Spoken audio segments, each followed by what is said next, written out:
এটা খুবই তাড়াতাড়ি করা সম্ভব। ঘন্টায়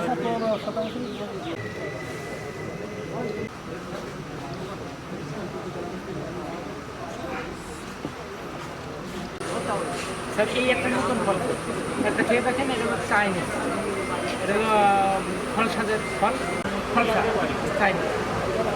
কাজটা এরকম জামুদিরা হয় আলাদা।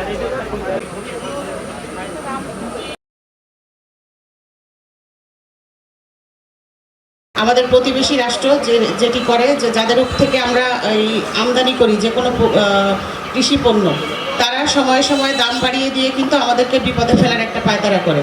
কিন্তু আজকে আমাদের কৃষি সমৃদ্ধ বলেই কিন্তু এই পায়তারা কিন্তু সফল হয় না।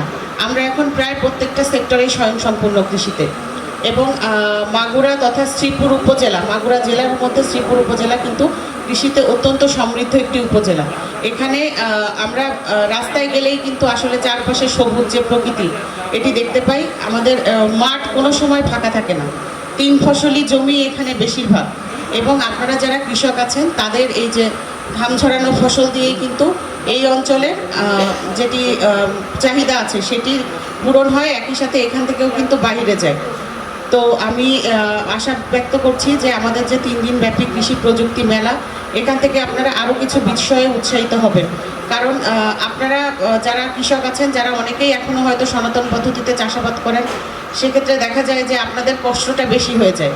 তো এই বিভিন্ন প্রযুক্তির ছোঁয়ায় কীভাবে আপনাদের কষ্টটা লাঘব করে একই পরিমাণ বা তার থেকে বেশি পরিমাণ ফসল ঘরে তোলা যায়, এই বিষয়ে উদ্বুদ্ধ করার জন্যই কিন্তু আমাদের মেলা। এই মেলাটার মেন উদ্দেশ্য হলো এই যে প্রযুক্তিগুলো আছে এইগুলো সবই উচ্চ মূল্যের ফসল উৎপাদন করার, এবং এই প্রযুক্তিগুলোর মাধ্যমে কিন্তু কৃষক লাভবান হবেন।